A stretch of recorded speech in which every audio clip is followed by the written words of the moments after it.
पत्रिका मित्रहरूलाई स्वागत। विशेष भन्नु केही पनि छैन।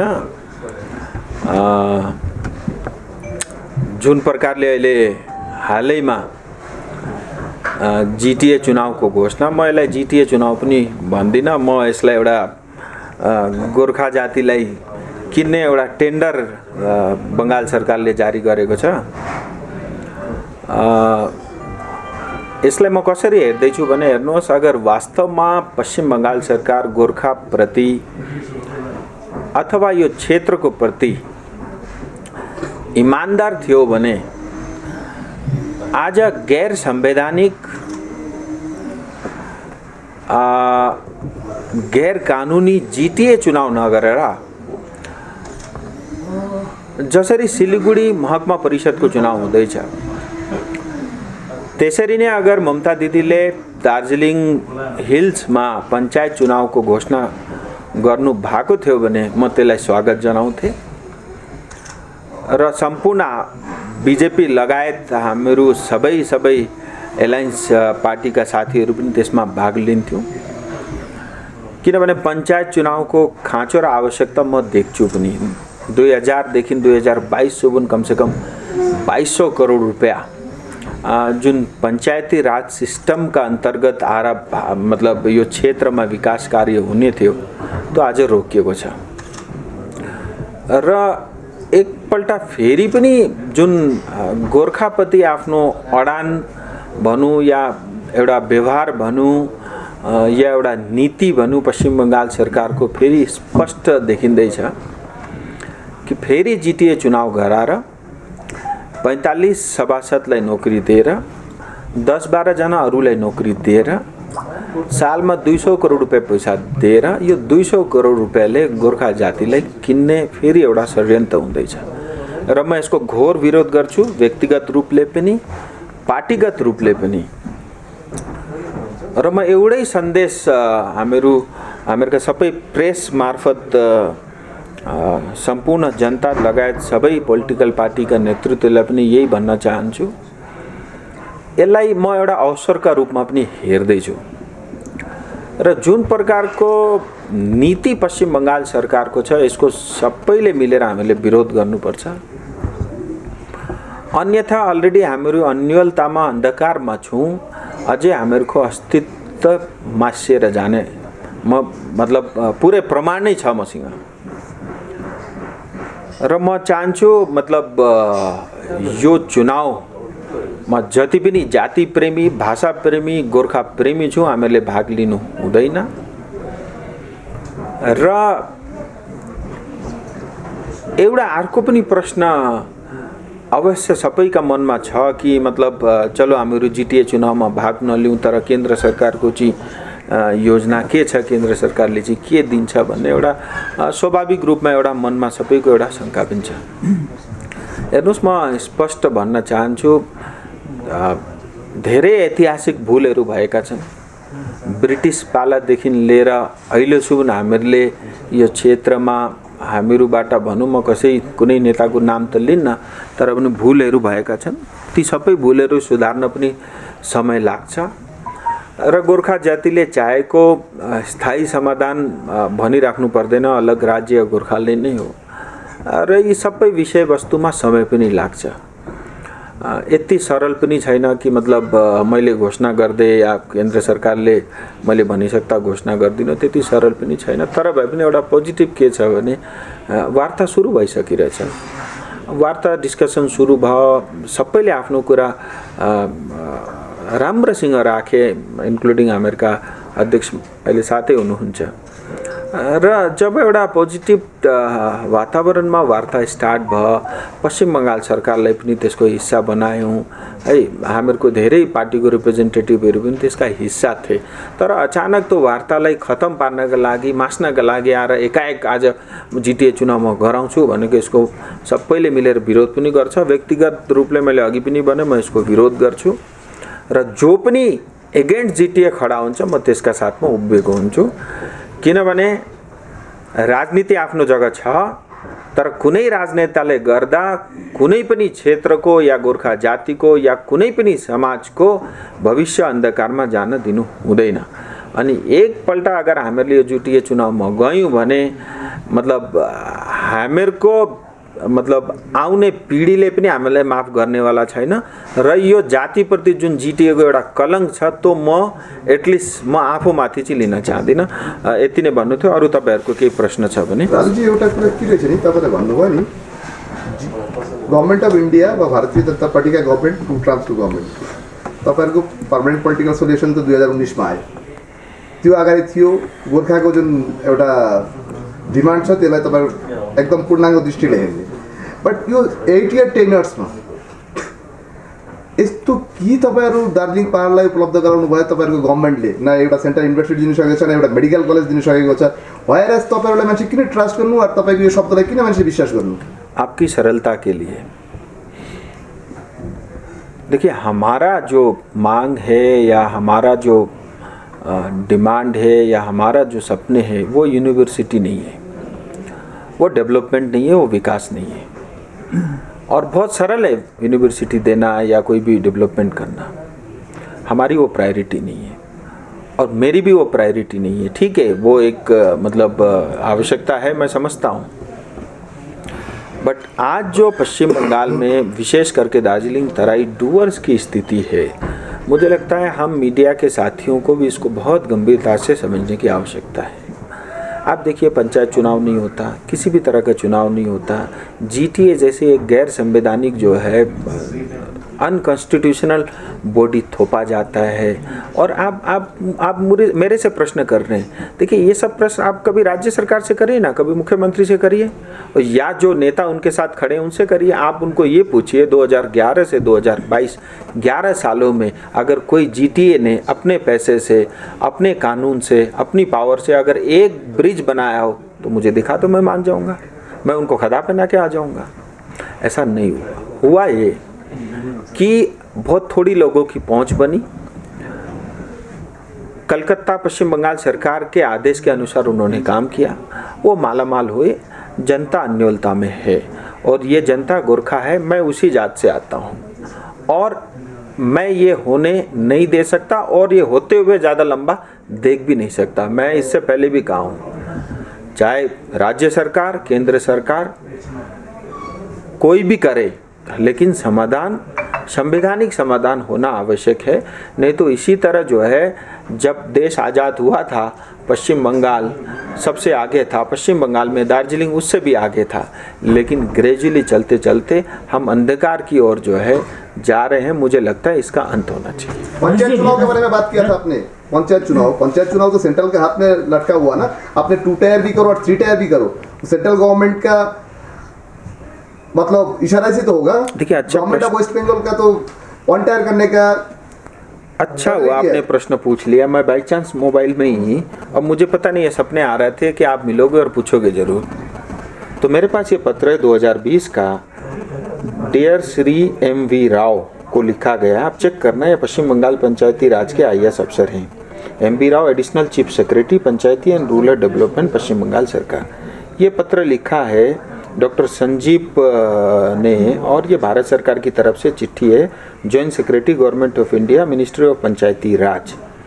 मैं इसका ज़्यादा लंबा नहीं पढ़ूंगा, सिर्फ लास्ट पेयर है। I therefore request you to take immediate necessary step to conducting gram panchayat election in the hilly area of Darjeeling district so that they become eligible to draw 14th Finance Commission grants onwards and take up development activity towards delivering basic service to their citizen। बाकी मैं नहीं बोलता, सब लिखा हुआ है। पंचायत चुनाव घोषणा कराने के लिए पश्चिम बंगाल सरकार को किसी ने नहीं रोका। जानबूझ के पंचायत चुनाव नहीं कराना और अवैध तरीके से, क्योंकि ये संवैधानिक चुनाव है, ये इलेक्शन कमीशन कराता है, लेकिन इसको नहीं कराना और गैर संवैधानिक चुनाव कराना, जिसको यहाँ के SD और BDO या ममता दीदी के चमचे कराते हैं। और मैं फिर कहता हूँ, जिम्मेदारी के साथ, अगर मैं सांसद रहते हुए ये होता है तो मुझे लगता है ये मेरे लिए भी अपराध है। र विशेष अहिले घरि दार्जिलिङ पहाडमा भने जिटिए चुनाव लिएर गर्मागर्मी भइरहेको छ है। विशेष त्यसको तपाईँले हिजो मात्रै सिलगढीमा आएर विरोध पनि जनाउनु भयो है। अनि अहिले गोर्खा जनमुक्ति मोर्चा अध्यक्ष विमल गुरुङज्यू आमरण अनसनको निम्ति निस्किसक्नु अथवा सुरु भयो आजबाट है। अनि तपाईँले हिजो भन्नुहुन्थ्यो यो जिटिए चुनावलाई लिएर तपाईँ रोडमा उत्रिनुहुन्छ, यो कहिले उत्रिनुहुन्छ? अनि जुन प्रकारले विमल गुरुङज्यू आफ्नो अनसनमा उत्रिनु भएको छ त्योतर्फ तपाईँको के कस्तो विचार छ? एउटा दाजु एउटा त याद राख्नुहोस्, मेरो विरोध अनित थापा, विमल गुरुङ या हाम्रा पार्टीका अजय एडवर्डजीलाई विरोध गरेको होइन। मैले पश्चिम बङ्गाल सरकारलाई पनि विरोध गरेको होइन। पश्चिम बङ्गाल सरकारको नियत र रवैया जुन गोर्खाप्रति छ त्यसको विरोध गरेको। अर्को कुरो, जहाँसम्म तपाईँले विमल गुरुङजीको कुरा गर्नुभयो, हेर्नुहोस्, जो व्यक्ति पनि या कुनै पार्टीको अध्यक्ष या इन्डिभिजुअल आफ्नो क्यापेसिटीमा यो बेलामा जातिका पक्षमा कुनै उभिएको हुन्छ, मैले अघि पनि भने म साथमा छु। पोलिटिकली हामीहरूको डिफरेन्सेस होला आफ्नो जग्गा, तर त्यो पोलिटिकल डिफरेन्समा जातिको विषयलाई मिक्सअप गरेर म खिचडी बनाउन चाहदिनँ। म स्पष्ट छु, म बिजेपी हुँ, विमल दाजु गोर्खा जनमुक्ति मोर्चा हुन्, उहाँको आफ्नै एजेन्डा छ, हाम्रो आफ्नै एजेन्डा छ। तर पनि आज जिटिए चुनावको विरोध गरेर उहाँ अनसनमा बस्नुहुन्छ भने मेरो शुभकामना पनि छ। मेरो जति सहयोग मबाट हुनसक्छ त्यो पनि छ र साथमा उभिनुपर्छ भने त्यसका लागि पनि म उपलब्ध छु। तेस्रो कुरो तपाईँले सोध्नुभयो, तपाईँले विरोध गर्ने, सडकमा उत्रिने, कहिले उत्रिने, कसरी उत्रिने, कहाँबाट हाम फाल्ने कुरा गर्नुभयो। म अहिले पनि प्रयासरत छु। कोर्टका थ्रु कानुनी प्रक्रियाले, किन भन्दा ममता दिदीले त सुन्दैन पनि, सुन्ने रहेन रहेछ पनि भन्ने स्पष्ट भइसक्यो अडान उहाँको। उहाँले त मासेरै छोड्छु, मतलब के अरे त्यो आतङ्कवादीमाथि बुलडोजर युपीमा चलाए जस्तो गोर्खामाथि म बुलडोजर चलाएरै छोड्छु, उहाँले कसम खाइसक्नु भएको छ। र म अहिले पनि प्रयासरत छु कोर्टका थ्रु लिगली जिटिए, अझै पनि हामीहरूसँग धेरै टुल्सहरू छन्। म प्रयास गर्दैछु कि खारिज होस् या स्टे होस्। त्यो पनि नहुँदाखेरि नभएको खण्डमा केन्द्र सरकार पनि छ, अनि त्यहाँ पनि भएन भने चाहिँ अनि देखा जाएगा उहाँले पनि बुलडोजर लिएर उत्रौँ भने हामीहरू पनि बुलडोजर लिएर उत्रौँला। अब त्यो थर्ड अप्सन हो, त्यो आएका बेला सोचौँला। सो स्टेप बाई स्टेप अहिले फर्स्ट फेजमा चाहिँ हामीहरू यही ट्राई गर्दैछौँ, जसरी भए पनि यो जिटिए चुनाव चाहिँ पहाड यो क्षेत्रले लिएर हुनु हुँदैन। यसले धेरै मासिसकिरहेछ, आउँदो दिनमा खत्तम पार्छ। यसले प्रमाण चाहियो भने प्रमाण पनि दिउँला। अहिलेको अनसनकारी जो विमल गुरुङजी हुनुहुन्छ, उहाँलाई भेट्नुको निमित्त जानुहुन्छ कि हुन्न तपाईँ अहिले? मेरो त्यो त व्यक्तिगत कुरा हो है, मलाई लाग्दैन त्यो सार्वजनिक गरिहाल्नुपर्छ होला भनेर। अनि तपाईँहरू पश्चिम बङ्गाल सरकारको पुलिस त होइन, मिडियाका साथीहरू हुन् है। तर पनि एउटा मानवताको हिसाबले पनि अरू कुरा क्लियर गर्नुभयो भने म पनि एउटा त्यो के अरे समुदायमा पर्छु होइन। मैले तपाईँलाई भनिसकेँ, हेर्नुहोस्, नबुझ्नेलाई श्रीखण्डा भने जस्तो के दोहोऱ्याइराख्नु। मेरा दाजु पनि हुन्, गोर्खा पनि हुन् है, जिटिएको विरोध पनि गर्दैछन् र गोर्खा समाजका लागि उभिएका छन् भने म जान्छु। कुन बेला जान्छु चाहिँ नसोध्नु होला, तर म जान्छु। त्यसो भने त गोर्खा जनमुक्ति मोर्चा आज जुन प्रकारले है गोर्खा जनमुक्ति मोर्चा अध्यक्ष विमल गुरुङ आज स्वयं आज अनसनमा बस्नु भएको छ नि, तर उहाँहरूको त टेक त यो छ नि कि जिटिएको 396वटा मौजालाई अन्तर्भुक्त गरिएर जुन एउटा यहाँनिर जुन समाधान गर्छ भने चाहिँ हामी चुनावमा जान्छौँ भन्ने उहाँहरूको त्यसो भए त उहाँहरू त जिटिएको विपक्षमा त गएन नि। उहाँ जातिको हितका लागि जुन जिटिएको हामीले विरोध गर्दैछौँ त्यसका लागि अनसनमा बस्नु हुँदैछ। म एकदम उहाँलाई खदा चढाउन जानका लागि तयार छु। जहाँसम्म उहाँको टेक छ त्यो मलाई लिनु पनि छैन, बुझ्नु पनि छैन। मौजा त छोडिदिनु, ममता दिदीले मोजा पनि दिँदिन न हो। थर्ड इज, मैले अघि पनि भने, उहाँ अर्कै पोलिटिकल पार्टीको नेता हो, अध्यक्ष हो है, उहाँ अर्कै मतलब आफ्नै पोलिटिकल पार्टीको जेपी नड्डा हो। हामीहरूको पार्टी र अध्यक्ष अर्कै हुन्, उहाँको आइडियोलोजी अलगै छ, हाम्रो अलगै छ, हाम्रो आफ्ना आफ्ना रास्तामा छौँ।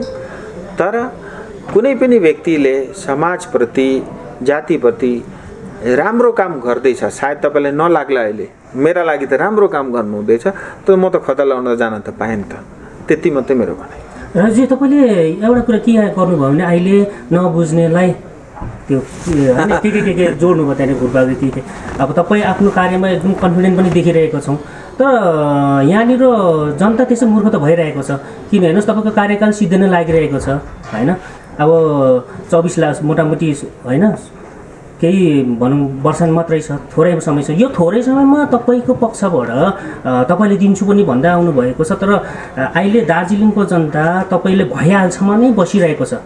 यो भइहाल्छ, कहिलेसम्म हुन्छ, तपाईँहरूले कहिलेसम्म दिन्छु, त्यो तपाईँको यतिन्जेल अब टुङ्गिने तपाईँको शासन टुङ्गिने समयसम्म त तपाईँले स्पष्ट रूपमा भन्नु सक्नु भएको छैन भने अब कहिले भन्ने, अनि यो पनि अलिक स्पष्ट गराउनु। इस देरी के लिए खेद है भन्छन् नि, म बुझ्छु ती सबै कुराहरू। एन्ड तपाईँले जुन प्रश्न गर्नुहुँदैछ आज लगभग सबै हरेक व्यक्तिको मनमा नै त्यही प्रश्न छ।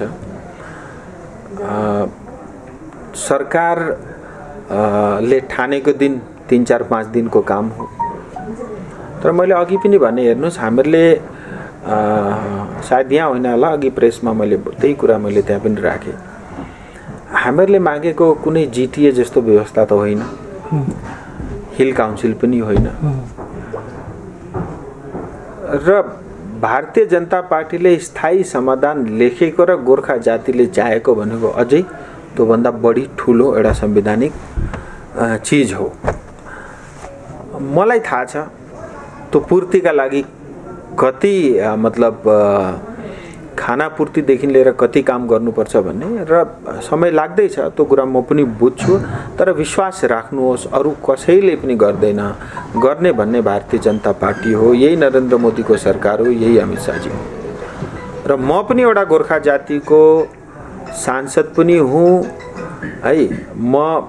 मलाई पनि एउटा प्रमाण गर्नु छ कि म मणिपुरमा जन्मे तापनि मेरो शरीरको नसामा एउटै रगत बग्दैछ भन्ने कुरा मेरा लागि त झन् अरू एलायन्स पार्टीका साथी भन्दा जिम्मेदारी र जवाबदेही बेसी छ। त्यो कुरा म पनि बुझ्छु।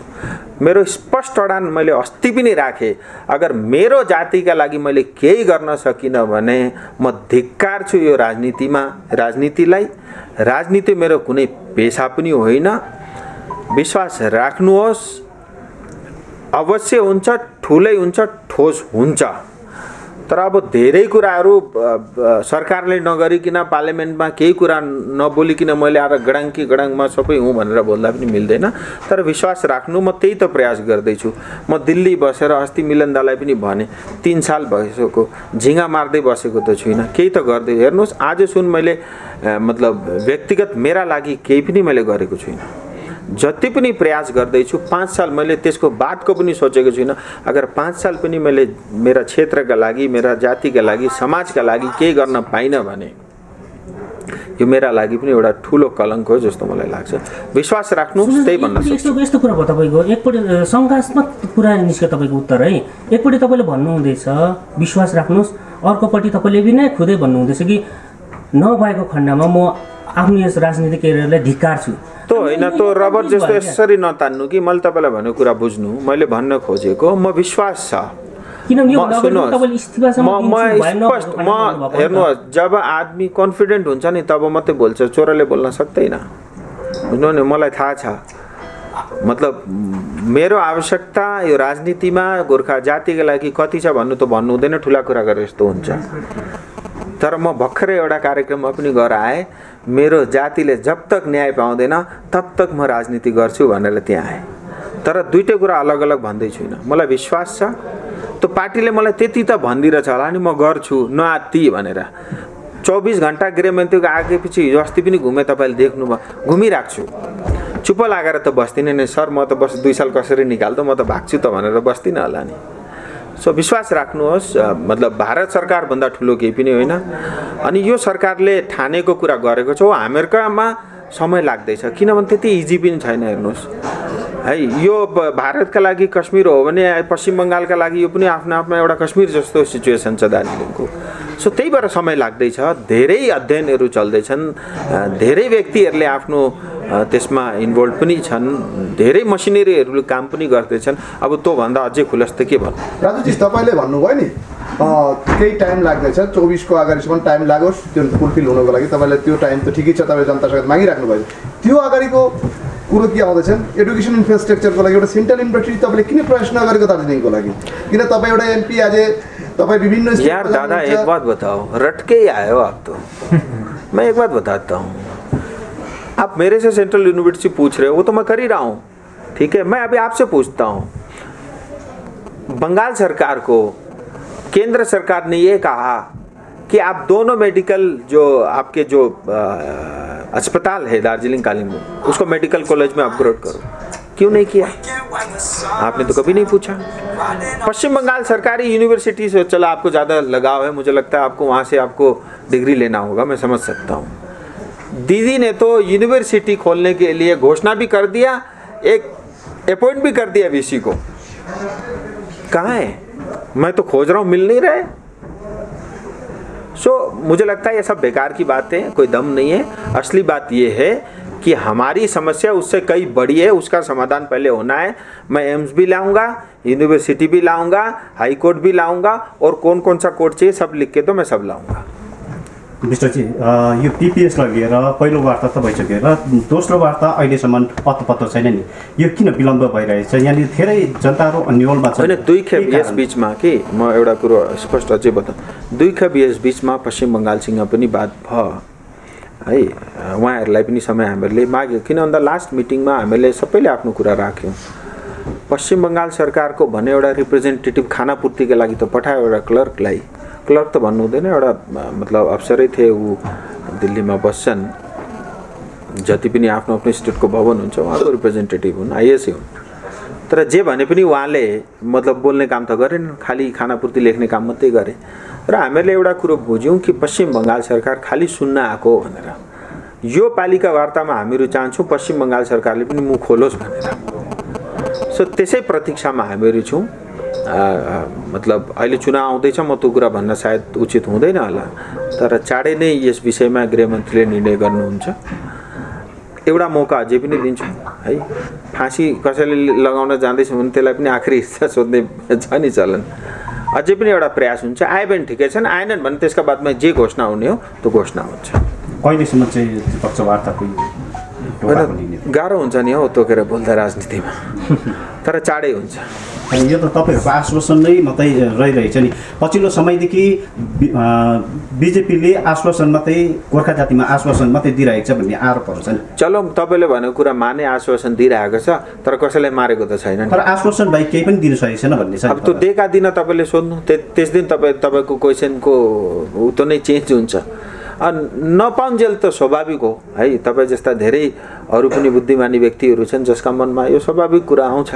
गरेका कुरा साह्रै देखिदिँदैन है, कसैले एप्रिसिएट पनि गर्दैन। चिया बगानका लागि आज 380 रुपियाँ कमान बस्तीमा बस्नेलाई हाजिरा कानुन पास भयो, सब कुछ भयो, अरू स्टेटमा लागू पनि भयो, पश्चिम बङ्गालले रुलै बनाएको छैन। कसले सोध्ने, कसलाई चाहिँ सोध्ने है? यहाँ त चन्दा उठाएर मान्छे टापिएर कता छन् थाहा नै छैन। एनिवे धेरै धेरै धन्यवाद।